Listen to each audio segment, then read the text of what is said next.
जय हिंद।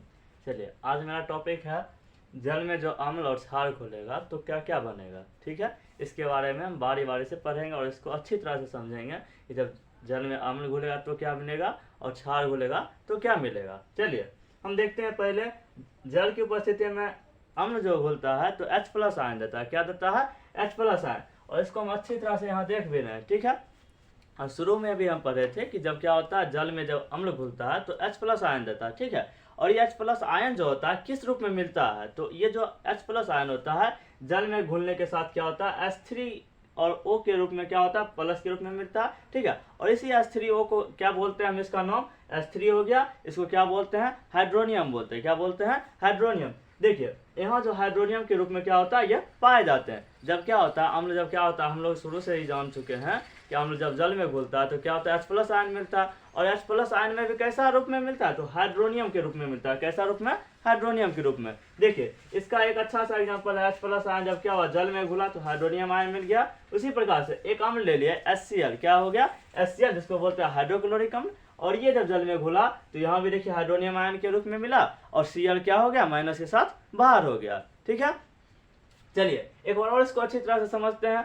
देखिए जल की उपस्थिति में अम्ल क्या करता है, H+ आयन देता है, ये तो जान चुके हैं। ठीक है, और वो भी कैसा रूप में, तो हाइड्रोनियम आयन के रूप में। ठीक है, देखिए ये हो गया। इसको क्या हुआ, H+ आयन जब जल में घुला तो क्या हो गया, हाइड्रोनियम आयन दे दिया। देखिए कितना अच्छा सा यहाँ पर समझाया गया। ठीक है, और क्या हुआ, एक अच्छा सा एग्जाम्पल भी लिया है HCl हो गया। उसमें इसमें इसको भी क्या किया, जल में घुला दिया तो क्या हो गया, H3O मिल गया, जिसको हाइड्रोनियम आयन बोलते हैं, और Cl माइनस बाहर हो गया। ठीक है, चलिए अब उसी प्रकार से हम देखते हैं जल की उपस्थिति में क्षार घुलता है तो क्या मिलता है। देखिए हम तो शुरू में पढ़े थे, जब क्षार घुलता है तो क्या मिलता है, OH- मिलता है। कैसे क्या मिलता है, OH-। ठीक है, OH- आयन मिलता है। अब चलिए इसको देखते हैं। इसका तो सीधा से जान चुके हैं, तो इसके बारे में भी एग्जाम्पल पर देखते हैं।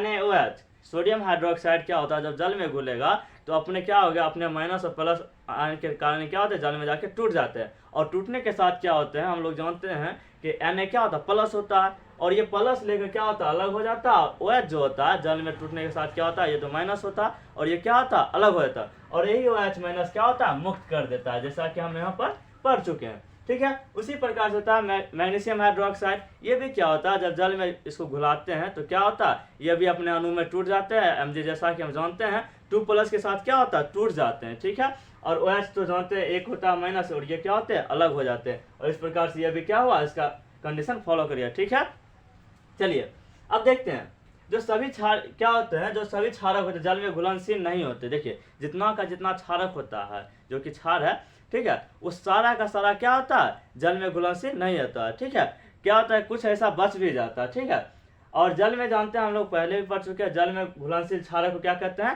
क्षार कहते हैं। ठीक है, परंतु एक चीज देखने की बात यह है कि सभी क्षार क्या होते हैं, क्षारक होते हैं। क्या होते हैं, सभी क्षार जो होता है क्षारक होता है, परंतु सभी क्षारक क्षार हो ऐसा बात नहीं है। ठीक है, वही यहाँ पर लिखा गया है कि सभी क्षार क्या है, क्षारक होते हैं। ठीक है, परंतु सभी क्षारक क्षार हो ये नहीं हो सकता। ठीक है, चलिए अब देखते हैं। अब देखिए जब हम मिलाएंगे तो इसको कैसे मिलाइए, तो हम जान चुके हैं कि जितना भी जैसे एसिड है जो मार्केट में आराम से उपलब्ध हो जाता है, ठीक है, उसको जब मिलाएंगे तो किस कंडीशन में मिलाएं। ठीक है, ऐसा नहीं कि हम क्या करें, एक बर्तन ले ले, जो कि अपने घर में एक कांच का पात्र भी मिलता है, या फिर किसी कोई बर्तन ले ले, उसमें एसिड उजल दे, उसके बाद क्या करें, ऊपर से जल डाले। तो ऐसा नहीं करना है। ठीक है, उसमें क्या करना है, हमको कभी भी अम्ल में जल नहीं मिलाना है। ऐसा नहीं कि एक पात्र ले लिए, उसमें क्या किया, जल मिला दिए, सॉरी उसमें अम्ल डाल दिए पूरा का पूरा, आधा भर के, उसके बाद जाके जल डाल दे। तो ये देखिए क्या हो रहा है, खतरनाक, मतलब क्या होता है, उष्माक्षेपीय अभिक्रिया होता है। उष्माक्षेपीय का मतलब क्या, बहुत अत्यंत मात्रा में उष्मा निकलेगा, और उष्मा निकलने के साथ साथ क्या होता है, पात्र टूट भी सकता है। ठीक है, और साथ ही साथ आप क्या हो सकते हैं, इसमें क्या होता है, हाथ पैर जलने का क्या होता है, खतरा बना रहता है। इसीलिए कभी भी कहा जाता है जब भी आप इसको प्रयोग करें तो क्या करें, हमेशा जल में अम्ल को डालें। क्या करें, जल आप ले लीजिए, उसमें क्या है, थोड़ा सा मात्रा आप अम्ल का डालकर चेक कर सकते हैं। ठीक है, ना कि ऐसा करेंगे कि अम्ल में हम जल डालें। ठीक है, इससे क्या हो सकता है, आपको हानि होने की संभावना बनी रहती है। चलिए अब हम पढ़ेंगे, अभी जो हम पढ़े थे उसी का यहाँ पर लिख चुके हैं कि जो हम अम्ल में जल डालते हैं तो क्या होता है। चलिए उसी के देखिए लिखा है, सांद्र अम्ल में क्या करते हैं, जब ज़्यादा से ज़्यादा मात्रा में जो अम्ल रहता है उसमें जब जल मिलाते हैं तो क्या होता है, उष्मा के कारण क्या होता है, अधिक मात्रा में उष्मा उत्पन्न होता है, और उसके कारण क्या होता है, मिश्रण असफल, मतलब क्या होता है, असफल हो जाता है, जिसके कारण से क्या होता है, जो अम्ल रहता है वो क्या हो जाता है, बाहर आ जाता है। ठीक है, और क्या हो सकता है उससे अगर आप करते हैं ऐसा परीक्षण तो क्या हो सकते हैं, आप जल सकते हैं, ठीक है। और साथ ही साथ अत्यधिक जो स्थानीय तापमान होता है, जो वहाँ का तापमान होगा, ठीक है, उसके कारण क्या हो जाएगा, जो आपका पात्र है वो टूट जाएगा, ठीक है। वही हम यहाँ पर लिखे थे, ठीक है। चलिए अब इससे हम देखिए एक बार बढ़िया से इसको फिर से बढ़िया से इसको सजा के लिखते हैं, और ठीक है इसको बढ़िया से समझाए थे। इससे पहले तो हम इसको बता चुके हैं, बारी बारी से पॉइंट के साथ समझाए थे और साथ ही साथ एग्जाम्पल भी दिए थे, ठीक है। चलिए एक बार उसी को फिर से हम रिपीट करके देखते हैं, ठीक है, और देखते हैं कितना सभी को और ध्यान भी है, ठीक है, इससे रिवाइज भी होगा। चलिए देखते हैं अम्ल के साथ जब अभिक्रिया करता है, देखिए क्या क्या चीज़ हम आपको अभिक्रिया करने के लिए सिखाए थे, वो सब सारा चीज़ हम यहाँ पर लिखे हुए, ठीक है। ठीक है, तो सबसे पहले हम देखते हैं अम्ल जब क्या करता है, धातु के साथ अभिक्रिया करता है, तो हम पीछे ही पढ़ चुके थे, लवण बनाता है और साथ ही साथ क्या करता है, हाइड्रोजन गैस बनाता है, जिससे कि हम बताए थे आपको एक पॉप टेस्ट के लिए बताए थे, ठीक है। चलिए वही यहाँ पर लिखा गया है और बताए थे आपको, जब अम्ल क्या करता है, धात्विक ऑक्साइड के साथ करता है, किसके साथ, धात्विक ऑक्साइड के साथ, तो क्या करता है, लवण और जल बनाता है, ठीक है। उसी प्रकार से क्या करता है, क्षार के साथ भी जब अभिक्रिया करता है तो ये भी क्या करता है, यहाँ पर भी लवण और जल बनाता है, ठीक है।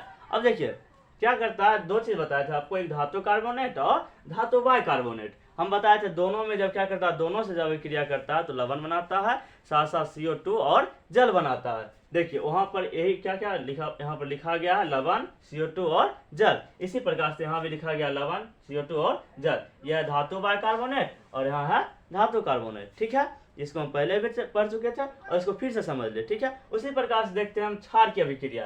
किसकी अभिक्रिया, क्षार की अभिक्रिया। देखिए क्षार जब क्या करता है, धातु के साथ अभिक्रिया करता है, तो उसी प्रकार जिस प्रकार से अम्ल क्या किया था, धातु के साथ अभिक्रिया किया तो क्या किया, लवण और हाइड्रोजन गैस मुक्त किया। उसी प्रकार से जब क्षार क्या करता है, धातु के साथ अभिक्रिया करता है तो लवण और हाइड्रोजन गैस मुक्त करता है, ठीक है।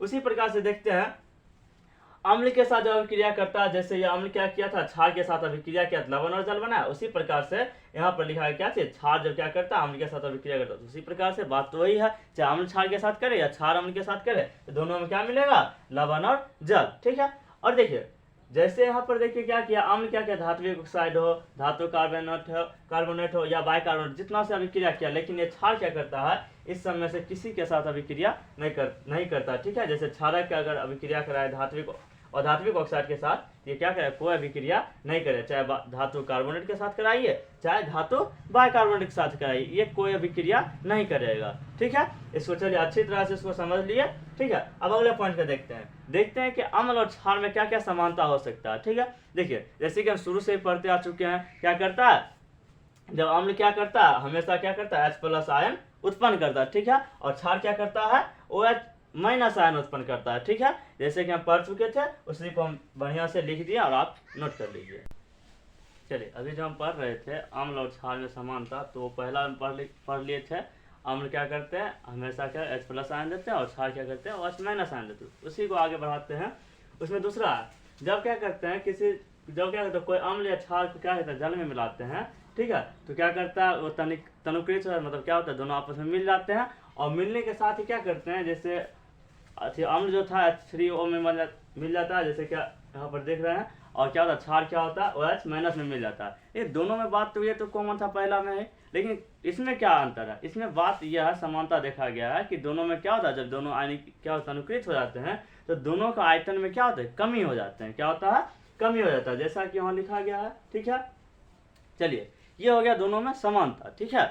एक तो अंतर हम पहले पढ़ चुके हैं और समानता अभी हम दोनों में पढ़ लिए, ठीक है।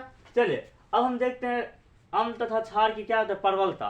अब प्रबलता देखें कि कैसे कोई अम्ल को पहचाने कितना मजबूत है, या फिर कोई क्षार कितना मजबूत है, या फिर कोई कितना कमजोर है, ठीक है। इसको हम कैसे पहचानेंगे, ठीक है।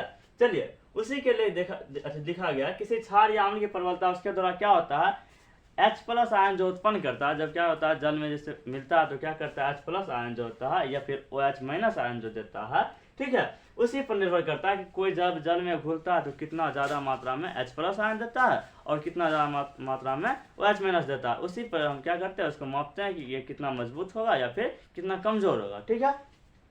चलिए देखिए किसी अम्ल या क्षार की प्रबलता क्या करते हैं कि हम सार्वभौमिक सूचक द्वारा मापते हैं, ठीक है। ये सार्वभौमिक सूचक क्या आगे हम जस्ट बताएंगे, ठीक है। देखिए ये सार्वभौमिक सूचक क्या होता है, अनेक सूचकों का मिश्रण होता है, इसमें कई सारे सूचक का प्रयोग किया गया और सभी को मिलाकर के तैयार किया गया है, ठीक है। उसी का नाम है सार्वभौमिक सूचक। और सार्वभौमिक सूचक में भी क्या है, वो जस्ट अभी तुरंत बताते हैं। ठीक है, देखिए यह क्या करता है, यह सूचक जो है किसी विलयन में हाइड्रोजन की मात्रा को दर्शाता है। जितना ज़्यादा हाइड्रोजन रहा, ठीक है, क्या उसका जल में जब घुलता है कितना ज़्यादा, मेन जो है उसमें हाइड्रोजन पर निर्भर करता है। ठीक है, देखिए जैसे इसी सार्वभौमिक सूचक का नाम है पीएच स्केल। क्या है? पीएच स्केल, जिसको बोलते हैं पावर ऑफ हाइड्रोजन। ठीक है, उसमें देखा जाता है कि जल में कितना ज़्यादा मात्रा में हाइड्रोजन आयन मुक्त कर रहा है। ठीक है, उसी पर निर्भर करता है पीएच मान। ठीक है, चलिए देखिए ये पीएच स्केल हो गया। ये पीएच स्केल क्या करता है, जब क्या होता है कोई विलयन होता है, ठीक है, विलयन में जो उपस्थित होता है हाइड्रोजन, ठीक है, उसी के आयन पर निर्भर करता है कि कोई कितना अम्लीय है या फिर कोई कितना कितना क्षारीय है या फिर उदासीन है। ठीक है, यही बताता है। ठीक है, इसमें मेन देखा गया क्या चीज, ये जो पूरा पूरी निर्भर करता है, ठीक है, ये हाइड्रोजन पर निर्भर करता है। किस पर निर्भर करता है? हाइड्रोजन पर। ठीक है, इसीलिए इसका नाम भी दिया गया है पावर ऑफ हाइड्रोजन। ठीक है, इसमें क्या किसको देखा जाएगा? हाइड्रोजन का पावर मतलब शक्ति। ठीक है, देखिए ये क्या हुआ, किसी विलयन में उपस्थित H+ आयन की सांद्रता को दर्शाता है। ठीक है, और ये क्या हुआ था, पीएच में जो पी है यहाँ पर बोलते हैं जर्मन शब्द है। ठीक है, जिसका नाम होता है पुशांश। ठीक है, ये जर्मन शब्द है और अपने यहाँ देखा गया तो इसका नाम बोला जाता है शक्ति। वहां पर बोला जाता है जैसे पुशांश बोला जाता है और इसका मतलब होता है शक्ति। ठीक है, किसका शक्ति? तो हाइड्रोजन का शक्ति। ठीक है, देखिए अगर पीएच स्केल में, ठीक है, अगर पावर ऑफ हाइड्रोजन जिसको बोलते हैं पीएच स्केल, ठीक है, पीएच स्केल में अगर पीएच का मान अगर 7 रहा तो क्या हो जाएगा? वो उदासीन विलयन होगा। कैसा विलयन होगा? उदासीन। ठीक है, अगर 7 से कम रहा तो, 7 से कम रहा तो अम्लीय, और 7 से अगर अधिक हो गया तो हो जाएगा क्षारीय। मतलब एक पीएच स्केल जैसे मान लीजिए अगर लेते हैं, ठीक है, अगर 7 रहा, 7 पर जाके रुक गया उदासीन, 7 से कम हुआ तो अम्लीय, ज्यादा हुआ तो क्षारीय। देखिए यह 0 से 14 तक रहता है और इसी को क्या करते हैं, पीएच स्केल को उपयोग में लाया जाता है इसको मापने के लिए। ठीक है, चलिए अब हम देखेंगे उसी पीएच स्केल की सहायता से अम्ल और क्षार जो होता है किसकी कितनी प्रबलता होती है। ठीक है, देखिए जैसे पहला हो जाएगा दुर्बल अम्ल। ठीक है, दुर्बल अम्ल को हम क्या किए, ग्राफ की सहायता से हम नीचे करके दिखाए हैं। ठीक है, जैसे दुर्बल अम्ल हम शुरू में बताए थे CH3COOH, शुरू में भी बताए थे, और H2CO3। ठीक है, ये दोनों में क्या होता है कि ये देखिए जितना बड़ा नाम रहता है, ठीक है, वो उतना ही दुर्बल होता है। ठीक है, पहचानने का अच्छा तरीका है कि जितना बड़ा नाम रहेगा उतना क्या हो जाएगा? दुर्बल हो जाएगा। देखिए अब जैसे परवल अम्ल की ओर आइए तो इसका ग्राफ क्या हो, बड़ा हो गया, मतलब क्या दर्शा दिया हम कि परवल अम्ल हो गया। क्या हो गया? परवल अम्ल। मतलब क्या, इसमें H+ आयन की मात्रा क्या हुआ? ज्यादा मिला। ठीक है, अब देखिए जैसे हो गया HCl, जैसे कि हम बार बार इसका चर्चा कर रहे थे, H2SO4 हम इसका भी चर्चा किए थे कि जो बड़ा बड़ा बैटरी होता है, कार या ट्रक में जो बैटरी होता है उसमें जो आप एसिड डालते हुए देखे होंगे, पानी जो आप देखते हैं वही रहता है H2SO4। ठीक है, और साथ ही साथ HNO3 ये रहता है, खाद में मिलाया जाता है। ठीक है, चलिए उसी प्रकार से देखिए दुर्बल क्षार हो गया जिसका ग्राफ क्या हो, नीचे आ गया। ठीक है, NH4 हो गया और साथ ही OH। ठीक है, और इसमें क्या हुआ, OH आयन की OH- आयन की मात्रा को बताता है। साथ ही साथ परवल क्षार जैसे गया तो इसका क्या ग्राफ बड़ा हो गया। ठीक है, और साथ ही साथ इसको तो पहचान हम बार बार इसका यूज कर रहे थे, समीकरण भी बना रहे थे इसको लेकर, NaOH। ठीक है, साथ ही साथ KOH। ठीक है, और साथ ही साथ हम क्या किए, CaOH मतलब कैल्शियम हाइड्रोक्साइड ले लिए और इस प्रकार से क्या किए, हम इसका बार बार यूज कर रहे थे और साथ ही साथ इसको चर्चा भी कर रहे थे। ठीक है, तो इसमें आपको यहाँ पर समझ रहे हैं क्या हुआ, जैसे इसका ग्राफ बड़ा हुआ तो ये सभी क्या हो गया, परवल क्षार हुआ। ठीक है, एग्जाम में क्या किया जाता है, लगभग इसी से बस इतना से घुमा फिरा के पूछ लिया जाता है कि इसमें पहचानिए कौन दुर्बल क्षार है या कौन दुर्बल अम्ल है और साथ ही साथ कौन परवल अम्ल है। ठीक है, या परवल क्षार, इतना में ही क्या किया जाता है, घुमा फिरा के पूछ लिया जाता है। ठीक है, चलिए अब देखते हैं पीएच स्केल, जो हम आपको बताए थे पीएच स्केल कितना से कितना तक, 0 से 14 तक। ठीक है, अब 0 से 14 तक लिए थे, उसमें हम आपको बताए थे 7 लेकर। ठीक है, 7 बताए थे, 7 को क्या किया था, अंडरलाइन किया, जिसमें बताए थे उदासीन विलयन होता है। जब भी किसी पीएच का मान क्या होता है, 7 होता है तो कैसा विलयन, उसका मान कितना होता है, 7 होता है तो क्या होता है, उदासीन हो जाता है उसका प्रवृत्ति। देखिए ये 7 हो गया, यहाँ 0 से स्टार्ट किया और साथ ही साथ कहाँ गए थे, 14 तक। ठीक है, देखिए इसमें हम आपको बताए थे, उसमें पीछे भी बता चुके हैं कि H+ आयन को हम देखते हैं, जितना H+ आयन बढ़ा जल में घुलने के साथ, मतलब हम तो जानते थे अम्ल क्या करता है, H+ आयन देता है, तो H+ आयन जैसे बढ़ा, ठीक है, मतलब क्या उसका अम्लता बढ़ गया, और H+ आयन अगर घटा तो क्षारीयता बढ़ जाएगा। जितना H+ आयन घटते जाएगा उतना क्षारीयता बढ़ते जाएगा। ठीक है, और अगर बीच में जाके रुक गया तो क्या हो जाएगा, उदासीन हो जाएगा। ठीक है, तो ये देखिए H+ आयन की क्या क्षमता में कमी हुआ, ये क्षार प्रकृति पकड़ लिया, और इसका जैसे क्या हुआ, वृद्धि होती क्या हुआ, अम्ल की प्रकृति पकड़ लिया। ठीक है, मतलब क्या हुआ, 7 से अगर आप जैसे बढ़े, 7, 8, 9, 10 ऐसे अगर आप ऊपर गए तो वो क्षार बन जाएगा, मतलब क्षार का रूप ले लेगा। ठीक है, इससे ये पता चलेगा कि वो क्षारीय प्रकृति का है। और जैसे आप 7 से नीचे आए, जैसे जैसे आप नीचे आते जाएगा उससे क्या हो जाएगा, पता चलेगा क्या चीज, हम अम्ल की ओर चलते जा रहे हैं। देखिए इसमें कंफ्यूजन क्या होता है कि बच्चे लोग समझते हैं जितना ज्यादा मात्रा रहेगा, जैसे 5-6 अगर रहेगा तो उतना ज्यादा अम्लीय प्रकृति का होगा। नहीं, देखिए आप उसके क्या हो रहे, उदासीन के पास जा रहे हैं तो क्या हुआ, अम्लीय घट रहा। ठीक है, आप अगर इधर की ओर भागिए, ठीक है, तो अम्लीय प्रकृति क्या होगा, बढ़ेगा। ठीक है, इधर की ओर आप जैसे जैसे इधर कमी आप करते जाइएगा अंक में, वैसे वैसे क्या अम्लता बढ़ते जाएगा। और क्षार में क्या होता है, इसका जस्ट उल्टा होता है, जैसे जैसे आप उसके ऊपर जाइएगा तो क्या हो जाएगा, उसका क्षार का मान बढ़ेगा। जैसे अगर 11 पूछ दिए तो स्वाभाविक है यहाँ 7 जो है, मतलब जैसे मान लो यहाँ 8 है तो 8 से तो अब ज्यादा ही होगा। नहीं, लेकिन जैसे अम्ल में देखेंगे तो इसका क्या होता है, उल्टा हो जाता है। ठीक है, तो ये इसको अच्छी तरह से समझ गए। अब देखिए पीएच स्केल का महत्व हम देखते हैं अपने दैनिक जीवन में कहाँ कहाँ हो सकता है। ठीक है, जैसे पहला देखिए पीएच क्या होता है, पौधे एवं पशु क्या होता है, पीएच प्रति संवेदनशील होते हैं। देखिए क्या होता है, पीएच जो होता है ये क्या होता है, पौधे हो चाहे जीव हो या जो भी पशु है, क्या करते हैं वो पीएच के प्रति क्या होता है, संवेदनशील होते हैं। संवेदनशील का कहने का क्या मतलब हुआ, जैसे मान लीजिए कोई जीव है, ठीक है, जैसे मनुष्य अगर हो गया, ठीक है, उसमें क्या होता है 7 से 7.8 पीएच क्या होता है रहता है, उसका काम करता है। ठीक है, 7 से 7.8 पीएच परास के बीच क्या करता है, मनुष्य का शरीर या कोई भी जीव का शरीर कार्य करता है। ठीक है, इसमें क्या होता है, कभी कल आप देखे होंगे कि या सुने भी होंगे, ठीक है, देखे तो नहीं सुने होंगे, ठीक है, क्या चीज कि कभी काल अम्लीय वर्षा होता है। अम्लीय वर्षा कहने का मतलब क्या होता है, कभी काल जब वर्षा पड़ता है तो क्या होता है, अम्ल की भांति गिरता है। जैसे एक बार अमेरिका में देखा गया था कि सभी अपना काम करके निकल रहे थे तो उसमें क्या हुआ, एक बार अचानक से क्या हुआ, अम्लीय वर्षा होने लगा। और अम्लीय जब वर्षा होने लगा तो स्वाभाविक है अम्ल मतलब एसिड हुआ, और एसिड जब भी शरीर पर गिरेगा तो आपको पता है तेजाब के जैसा, उसका तो नाम ही होता है तेजाब।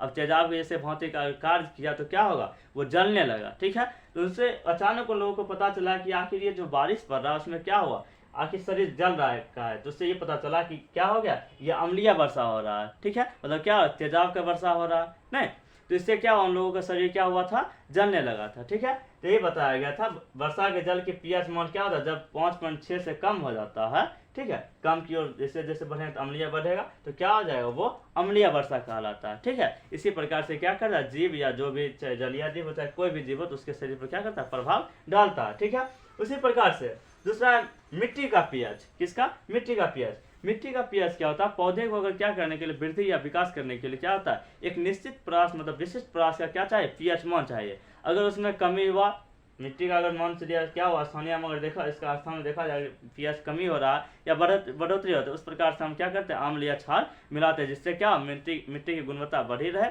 मतलब बनी रहे, और साथ ही साथ क्या हो, किसान अच्छे से अच्छे फसल उगा सके। ठीक है, चलिए अब इसको नोट कर लीजिए।